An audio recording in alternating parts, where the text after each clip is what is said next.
আসসালামু আলাইকুম প্রিয় দর্শক, একটা সংসারে যদি ৩-৪টি সতীন থাকে তাহলে কি হয় জানেন? শান্তির নাম নিশানা পর্যন্ত ধূলিসাৎ হয়ে যায়। ঝগড়াঝাটি, কুটকাটানি, হাঁড়ি পাতিলের শব্দ এই নিয়ে চলে তাদের সংসার। অনেকদিন আগের কথা, একটি বুড়ো দাদুর কাছ থেকে শুনেছিলাম। আমাদের পাশের গ্রামে একজন প্রভাবশালী মণ্ডল ছিল। তার নাম ছিল মগর আলী মণ্ডল। আর সেই মগর আলী মণ্ডলের ৪টি বউ ছিল। কোনো এক সময় তারা প্রতিজ্ঞা করলো, আমরা সবাই মিলে সুখে শান্তিতে থাকবো। কিন্তু সেই সুখ আর বেশি দিন টিকলো না। বড় বউ ভাত রান্না করেছে, ছোট বউ এসে দেখে বলল, ভাত এত কম কেন? অল্প ভাত খেয়ে কি মানুষ বাঁচে? সঙ্গে সঙ্গে বড় বউ উত্তর দিল, ভাত কম না, তোর ঘুরান বড়, অর্থাৎ পেটটা বড়। এভাবেই শুরু হলো সতীনে সতীনে চাপাচাপি আর কথার কাটাকাটি। কেউ তরকারি পাক করার সময় লবণ বেশি দেয়, আবার কেউ একজনের শাড়ি আরেকজন চুরি করে লুকিয়ে রাখে, আবার কেউ চোলাচুলি করে, আবার কেউ কেউ মন্ডল মেয়ের কানে কানে ফিস ফিস করে বলে, শুধু আমাকেই ভালোবাসবে, শুধু আমাকেই ভালোবাসবে। শেষে মন্ডল মিয়া চিন্তায় পড়ে গেল এবং চিৎকার করে বলে উঠল, চার বউ মানে 4টি বেহেশতি ভেবেছিলাম, আসলে তা হলো 4টি দুজক। পরিশেষে মন্ডল মিয়ার বাড়ির কাণ্ড দেখে গ্রামের এক মুরব্বী তখন মন্তব্য করলেন, এক বাড়িতে 4টি রানী থাকলে শান্তি আসে না, আসে শুধু অশান্তির নীলা খেলা। এখন আমাদের রাজনীতির মাঠেও একই দৃশ্য। সতীনের সংসারের মতোই রাজনীতিতেও যখন একাধিক পক্ষ থাকে তখন শান্তির বদলে শুরু হয় দোষারোপ আর আতাতের অভিযোগ।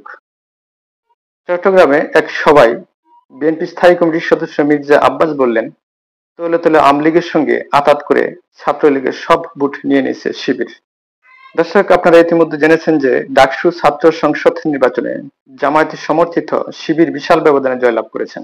অর্থাৎ ডাকসু আর হল সংসদ নির্বাচনের প্রসঙ্গে টেনে তিনি আরো প্রশ্ন তুললেন যে বিএনপি হেরেছে এটা বলা যায়, কিন্তু জামায়াতের এত ভোট এলো থেকে হিসাব মেলে না, এখানে গভীর ষড়যন্ত্র আছে। এমনকি তিনি আরো বললেন, আমরা যখন একসঙ্গে বসি সবাই বলে আওয়ামী লীগকে ঠেকাতে হবে, কিন্তু বাস্তবে দেখা যাচ্ছে ভিন্ন খেলা। বিএনপির বিরুদ্ধে দেশ বিদেশে ষড়যন্ত্র শুরু হয়েছে। দেখলেন তো প্রিয় দর্শক, সংসারের সতীন হোক কিংবা ছাত্র রাজনীতির খেলোয়াড়াই হোক, একই ছবি, একই প্রেক্ষাপট। একজন বলে ভাত কম, আরেকজন বলে পেটটাই বড়।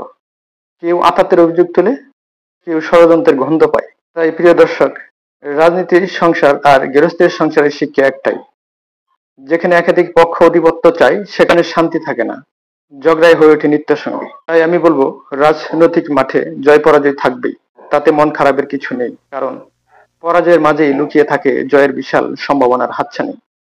জয়ী দলকে অভিনন্দন জানাতে হবে, আবার পরাজিত দলকে স্বাগতম জানাতে হবে।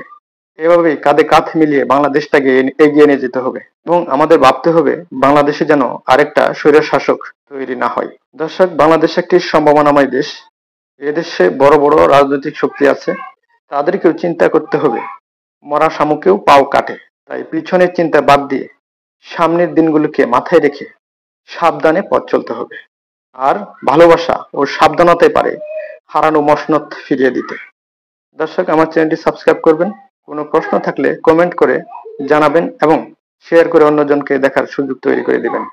আসসালামু আলাইকুম, সবাই ভালো থাকবেন, ধন্যবাদ, খোদা হাফেজ।